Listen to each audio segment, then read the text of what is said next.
Physics is all about concepts, imagination and mathematics. अगर आपकी imagination अच्छी है तो 60% physics तो वहीं होगी. Concepts अच्छे हैं, further 20% physics वहाँ होगी. And last part comes out to be mathematics, जो आपको 20% help करता है in solving the questions.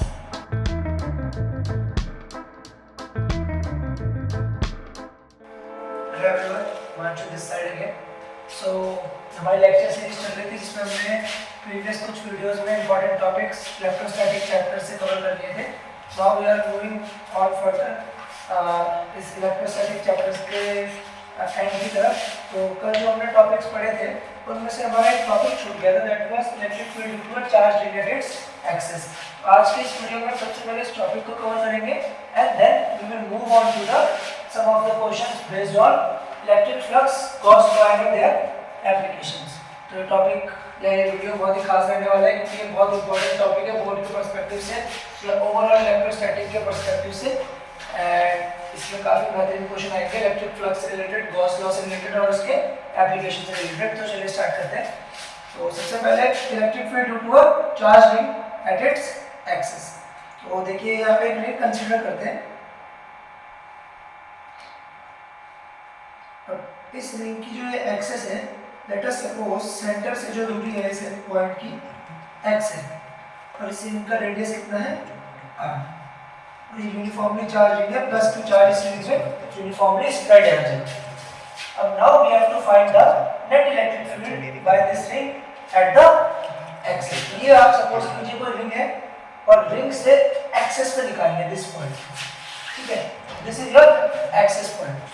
अब एक्सिस पॉइंट पर आपको किसी रिंग की वजह से, कंटीन्यूअस बॉडी की वजह से इलेक्ट्रिक फील्ड निकालनी होती है. तो मेथड इज सिंपल, आप एक लेंथ एलिमेंट लेंगे and then you will do the necessary integration.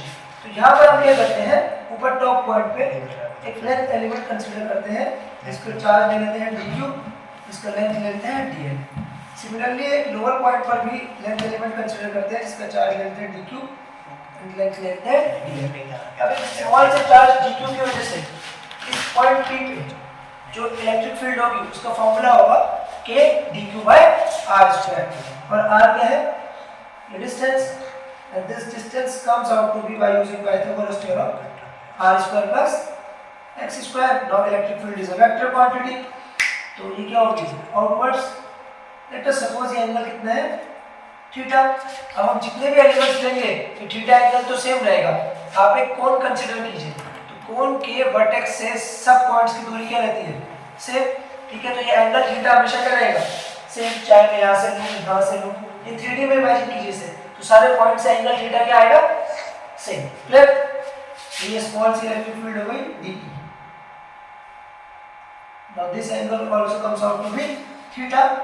तो ये कंपोनेंट हो गया आपका dE cos थीटा और जो परपेंडिकुलर कंपोनेंट होगा that becomes dE sin theta. Similarly जो नीचे एलिमेंट है उसकी वजह से भी सेम कॉन्फ़िगरेशन बनेगा और मैंने आपको बोला थीटा क्या रहेगा, सेम, बिकॉज़ ना तो x चेंज होगा ना ही r. तो डिस्टेंस भी चेंज नहीं हो सकती, सारे डिस्टेंसेस सेम रहेंगे, तो एंगल को भी क्या रहना पड़ेगा, same. This comes out to be your small electric field dE. यहां पर कितना हो जाएगा dE cos theta and this comes out to be dE sin theta. Now you can clearly see in this diagram that d sin theta happens to cancel out each other. तो d sin theta ने क्या कर दिया, एक दूसरे को cancel out. तो net electric field कितनी हो गई, twice dE cos theta. Clear. तो E नेट हो गया आपके पास ट्वाइस dE cos theta और dE की जगह क्या रखेंगे आप, k dq by r square cos theta. Clear. अब 2 by r स्क्वायर में क्या आएगा आपका, r square plus x square. ये तो सारा कांस्टेंट है और k भी बाहर आ गया. सारे कांस्टेंट इंटीग्रेशंस के कहाँ चले जाते हैं, बाहर. अंदर क्या बचेगा, cos थीटा और यहाँ क्या बचेगा, dq. cos थीटा की भी हम वैल्यू रख लेते हैं 2k upon r square plus x square और cos थीटा की वैल्यू कितनी होती है, बेस अपॉन हाइपोटेन्यूज. तो बेस कितना है इस ट्रायंगल का, अगर यहाँ से cos थीटा कैलकुलेट करें that comes out to be base upon hypotenuse. तो बेस कितना है आपके पास x और हाइपोटेन्यूज कितना है, under the root R square plus x square और यहाँ क्या आ जाएगा डी क्यू। ठीक है, तो ये कितना हो गया 2kx upon R square plus x square की पावर 3/2 और डी क्यू। अब ये रिंग में यूनिफॉर्म चार्ज डेंसिटी मान लेते हैं लैम्डा, तो lambda is equal to charge per unit length, तो स्मॉल सा चार्ज डी क्यू स्मॉल सी लेंथ dl में हो जाएगा। डी क्यू की वैल्यू कितनी आ जाएगी लैम्डा dl। ठीक, तो यहाँ से हम क्या करते हैं 2kx लैम्डा बाहर ले लेते हैं, r square plus x square की पावर 3/2 और dl का इंटीग्रेशन करने में क्या मिलेगा हमें l that is equal to pi r. ठीक है, l की जगह मैंने पाई आर क्यों लिया 2 पाई आर क्यों लिया क्योंकि हमने दो एलिमेंट्स कंसीडर करे थे, तो 2 ऑलरेडी यहाँ पर आ गया था पहले, तो अब हम हाफ रिंग की वजह से लेंगे that equals to pi r. ठीक हो गया, तो इसकी वैल्यू कितनी आएगी ये 2 पाई आर इनटू लैम्डा और k की वैल्यू होती है 4 पाई एप्सिलॉन नॉट, यहाँ आएगा R square plus x square की power 3/2 and that comes out to be x। अब lambda is equal to q by l, length कितनी है 2 पाई r, तो टोटल चार्ज कितना हो गया lambda into 2 pi r। Lambda into 2 pi r को किससे रिप्लेस किया जा सकता है टोटल चार्ज q से, तो ये कितना हो गया qx upon 4 pi epsilon not r square plus x square की पावर 3/2 और इसकी डायरेक्शन क्या है x है। तो ये आई आपकी electric field due to a uniformly charge ring at its axis. आपको पता है कोई भी यूनिफॉर्मली चार्ज बॉडी है उसके सेंटर पे इलेक्ट्रिक फील्ड कितनी होगी अगर एक जैसा चार्ज स्प्रेड है हमेशा जीरो। सिमेट्रिकल बॉडीज की वजह से सेंटर पे इलेक्ट्रिक फील्ड कितनी होती है जीरो, चाहे वो ट्रायंगल है, चाहे वो एक स्क्वायर है, चाहे रेक्टेंगल है, चाहे एक सर्कल है। अब यहाँ पर भी अगर हम x की वैल्यू जीरो रख देंगे तो हम कहाँ पर पहुंच जाएंगे सेंटर पे, x था क्या distance from the centre, x की वैल्यू आप जीरो रखोगे तो इलेक्ट्रिक फील्ड कितना मिल रहा है जीरो। ये रिजल्ट टोटली वेरीफाई हो रहा है क्योंकि electric field due to a ring at its centre कितना आता है जीरो। चलिए अब नेक्स्ट मूव ऑन करते हैं अपने नेक्स्ट टॉपिक पे जो हमें करना था that was questions on electric flux Gauss law and it's applications.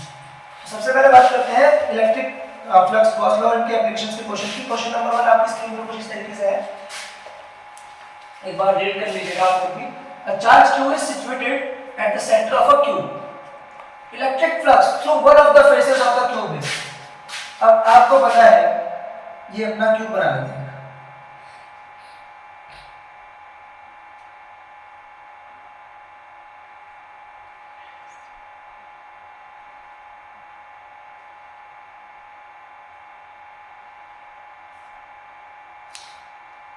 According to Gauss law, जो आपने प्रीवियस वीडियो में पढ़ा था, टोटल फ्लक्स किसके बराबर होता है q enclose by epsilon not. इसमें कितना फ्लक्स चार्ज एनक्लोज है q बाय एप्सिलॉन नॉट।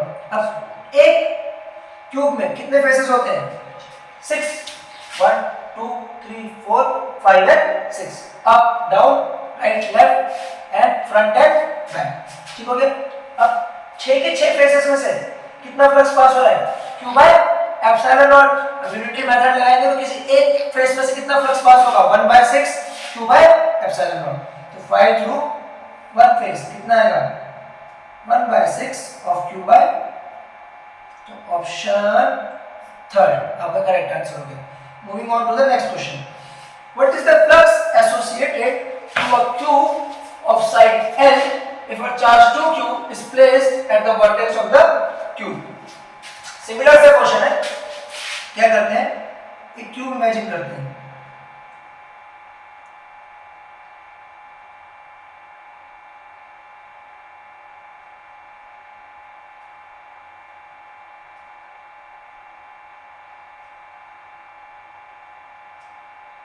अब इस क्यूब का कोई भी एक वर्टेक्स पकड़िए, सपोज करिए ये वाला कोना, यहाँ पर +q चार्ज रखा है, +2q चार्ज दिया है।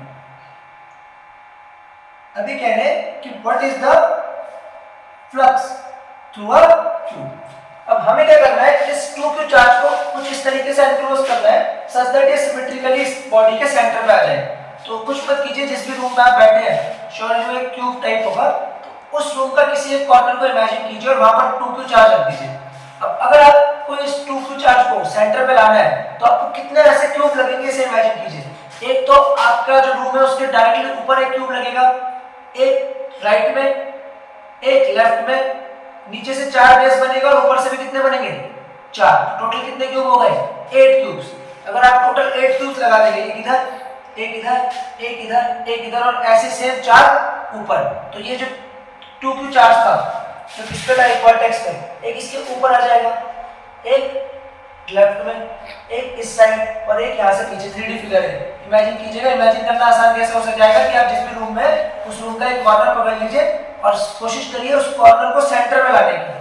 तो उस कॉर्नर को अगर आप सेंटर बनाना चाहते हैं तो आपको कितने क्यूब लगेंगे, टोटल 8 सच क्यूब्स। तो 5 क्यूब 8 क्यूब्स कितना हो जाएगा, total charge enclose, total charge कितना है 2q बाय एप्सिलॉन नॉट। तो 5 थ्रू 1 सच क्यूब कितना आएगा, unitary method 2q by 8 epsilon not, that comes out to be q by 4 epsilon not. Gauss law कहता है कि total electric flux only depends upon the charge enclosed by epsilon not. तो हमें सिर्फ charge enclose देखना था, total charge enclose कितना हो जाएगा 2q। Very easy question, clear. Next, the electric flux emanating मतलब coming out through a surface element ds 5 I cap placed in an electric field of 4 I cap plus 4 j cap plus 4 k cap। अगर आप गौर से देखो तो electric field कैसी है, uniform constant, ना x variable है, ना ही y, ना ही z। तो इलेक्ट्रिक फील्ड ना x y z के साथ कभी भी चेंज नहीं होगी, तो कांस्टेंट इलेक्ट्रिक फील्ड है। कांस्टेंट इलेक्ट्रिक फील्ड के लिए इलेक्ट्रिक फ्लक्स कैसे कैलकुलेट करते थे, बड़ा simple, phi is equals to E dot A। अब होप सबको डॉट प्रोडक्ट करना आता हो, जिन्हें ना भी आता हो सिंपली बात है कि I कंपोनेंट को I कंपोनेंट से मल्टीप्लाई कीजिए, J कंपोनेंट को J कंपोनेंट से मल्टीप्लाई कीजिए एंड K कंपोनेंट को K कंपोनेंट से मल्टीप्लाई कीजिए और इन सबका क्या कर दीजिए, सम कर दीजिए। That is the simplest method to calculate the dot product, ठीक है। तो E कितना है अपने पास 4I cap plus 4 J cap plus 4 K cap है। ए एरिया वेक्टर कितना देखा है 5 I कैप, ठीक है। तो 4 I cap dot 5 I cap कितना हो जाएगा 20 and I cap dot I cap is 1। 4 J cap dot 5 I cap, J cap dot I cap is 0, again K cap dot I cap is 0 because cos पे depend करता है, cos 90 is 0। तो ये कितना होगा 20 unit, simple, clear. Next question number 4, a sphere S1 of radius capital R। तो consider कर लेते हैं भैया जो इन्होंने बोला है, एक स्फीयर है, इसका नामकरण कर देते हैं S1 और इसका रेडियस कितना है R, ठीक है। Encloses a total charge Q, इस स्फीयर के अंदर टोटल चार्ज कितना रखा है Q। If there is another sphere S2 of radius 2R, बना लेते हैं, इसका रेडियस कितना है 2R and there is no additional charge between S1 and S2। तो सिंपल सी बात है, S1 ने भी टोटल चार्ज कितना एनक्लोज किया है Q और S2 ने भी टोटल चार्ज कितना एनक्लोज किया है Q। तो फ्लक्स किस पर डिपेंड करता है Q enclose by epsilon not. तो phi 1 कितना आ जाएगा, flux through surface 1 S square 1, Q enclose कितना है Q by epsilon not. Similarly phi 2 भी कितना आ जाएगा, flux through surface square number 2। अब स्फीयर 2 के अंदर कितना चार्ज एनक्लोज है, ओनली Q, तो ये भी कितना आ जाएगा Q by epsilon not. Question में हमसे पूछ रहा है what is the ratio of electric flux, तो रेशियो निकालना है तो सिंपली कितना हो जाएगा phi 2 बाय phi 1 1। कौन सा ऑप्शन सही रहेगा,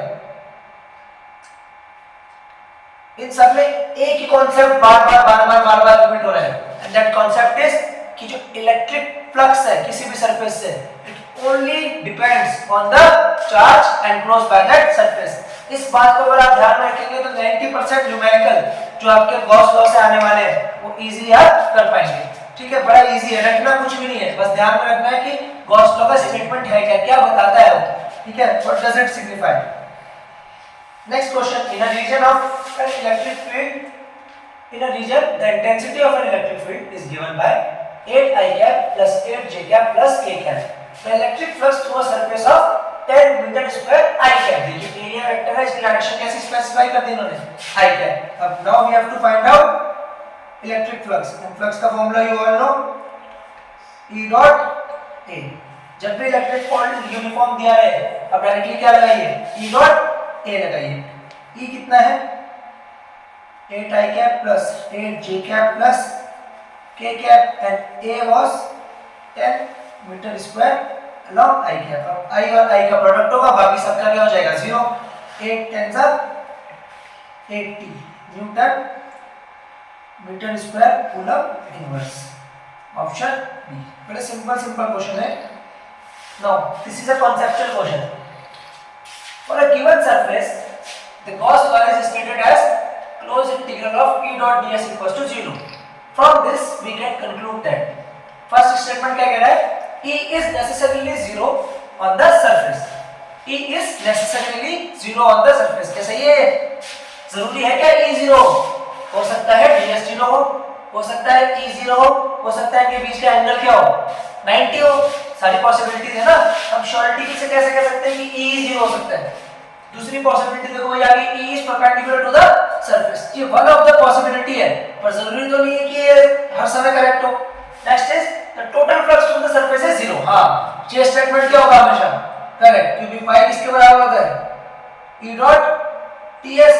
अगर ये 0 हो गया तो डेफिनेटली फाई क्या हो जाएगा 0।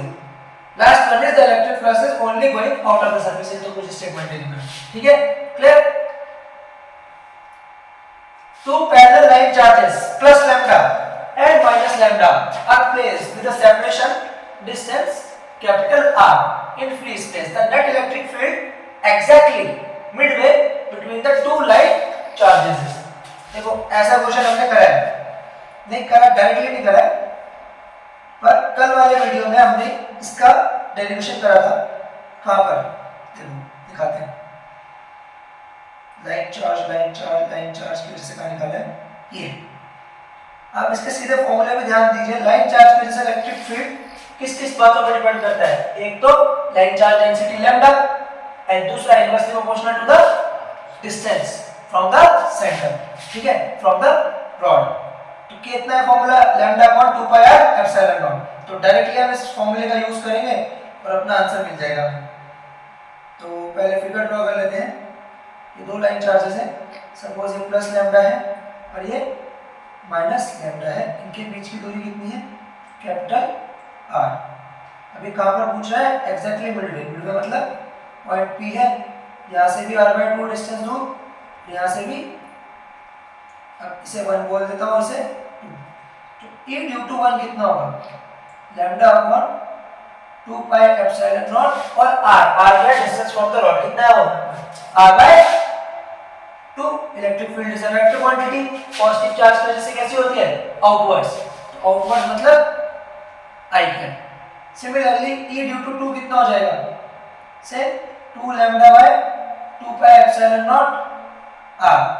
अब नेगेटिव चार्ज है इस पॉइंट P पे, क्या करेगा, अट्रैक्टिव फील्ड बनाएगा। अट्रैक्टिव फील्ड मतलब अपनी तरफ अगेन क्या हो जाएगा I कैप। तो E नेट कितना हो गया, E1 plus E2 that comes out to be, क्योंकि दोनों वेक्टर्स की डायरेक्शन सेम है तो हम इन्हें सिंपली क्या कर सकते हैं, ऐड कर सकते हैं। 2 से 2 कैंसिल, 2 से 2 कैंसिल, तो कितना आ गया 2 lambda by pi epsilon not r I cap, ठीक है। तो देखो इन्होंने सिर्फ मैग्नीट्यूड पूछा, कितना है 2 lambda by pi epsilon not r। Easy question. चलिए ये भी कॉन्सेप्चुअल क्वेश्चन है। Circular disc of radius small r is placed along the plane of paper,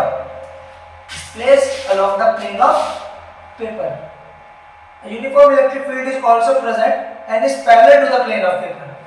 तो ये जो पेपर है मतलब बोर्ड है, इसके अलावा हमने एक डिस्क बनाई, ठीक है, और यहाँ पर इलेक्ट्रिक फील्ड भी है जो इस डिस्क के क्या है, पैरेलल है। तो क्वेश्चन में क्या पूछ रहा है, what amount of electric field is associated with it.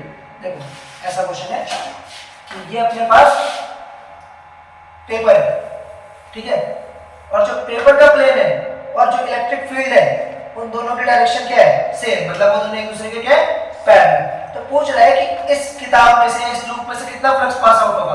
अगर आप गौर से देखो तो इलेक्ट्रिक फील्ड इधर और एरिया वेक्टर का है आउटवर्ड्स, तो दोनों के बीच में एंगल कितना बनेगा 90 डिग्री। तो फ्लक्स कितना पास होगा, phi is E dot A, that means mod E mod A and cos theta. Now theta comes out to be pi by 2 और cos pi by 2 की वैल्यू कितनी होती है 0, तो फ्लक्स कितना पास हो रहा होगा यहाँ से, क्लियर। अगर मैं इसे ऐसे की जगह ऐसे रख देता तो फ्लक्स क्या पास होता, मैक्सिमम, ठीक, E dot A। Next, if the electric flux entering and leaving an enclosed surface respectively are phi1 and phi2, the electric charge inside the surface will be, again Gauss law का use करते हैं। Gauss law क्या कहता है, phi total is equals to q enclosed by, अब हम convention के लिए क्या करते हैं, एंट्रिंग फ्लक्स को नेगेटिव मान लेते हैं और लीविंग फ्लक्स को पॉजिटिव मान लेते हैं, आउटवर्ड फ्लक्स है ना।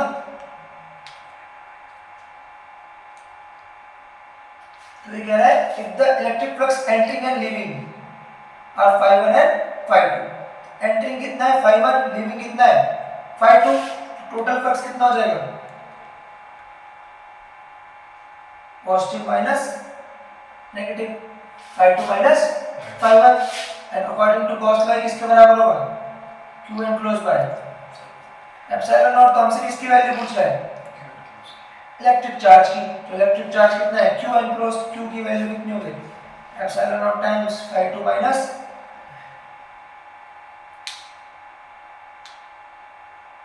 ऑप्शन नंबर डी, ठीक।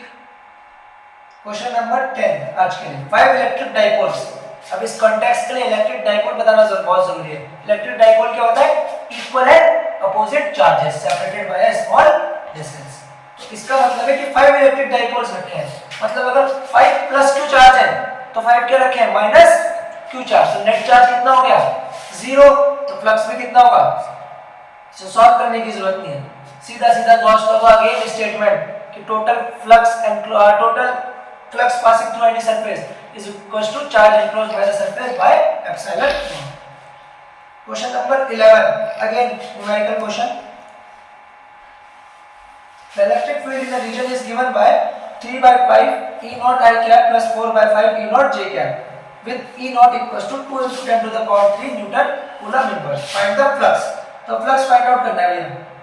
वही अगेन इलेक्ट्रिक फील्ड कैसे दिख रही है आपको, कांस्टेंट इलेक्ट्रिक फील्ड के लिए क्या फॉर्मूला लगाओगे बार बार, E डॉट A।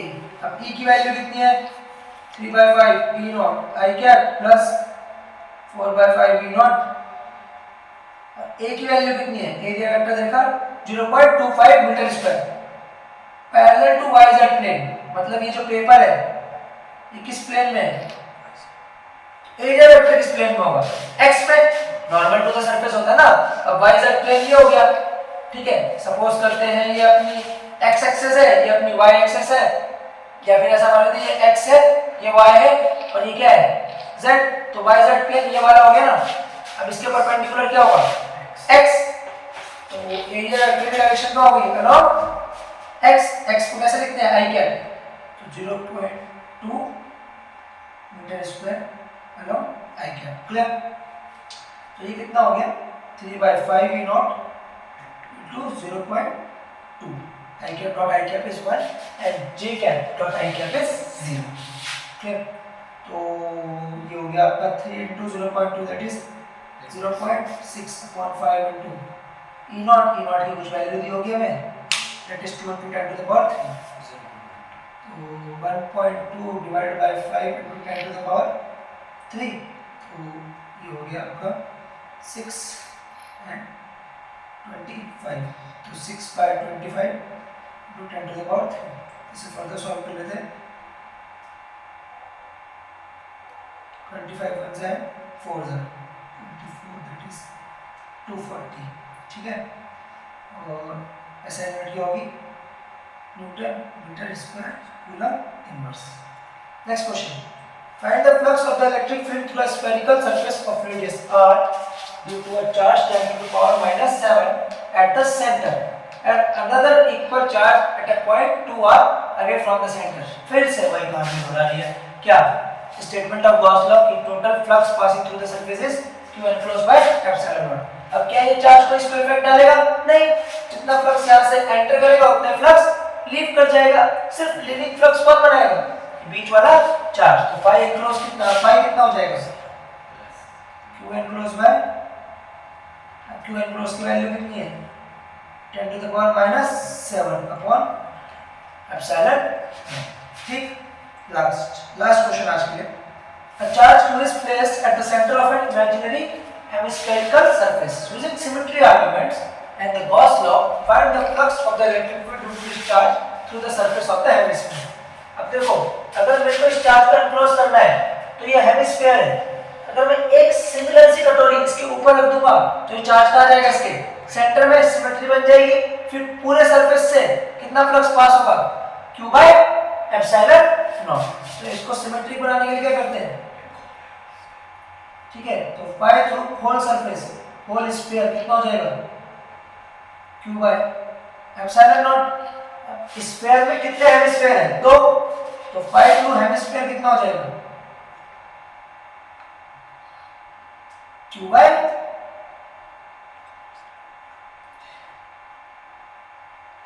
तो होप अब आप इलेक्ट्रिक फ्लक्स और गॉस लॉ से आने वाले किसी भी क्वेश्चंस को इजीली टैकल कर पाएंगे in your board exams using conceptual clarity. आपको ज्यादा रटने पे ध्यान नहीं देना है, सिर्फ किस पे ध्यान देना है, हमेशा कॉन्सेप्ट्स में। Physics is all about concepts, imagination and mathematics.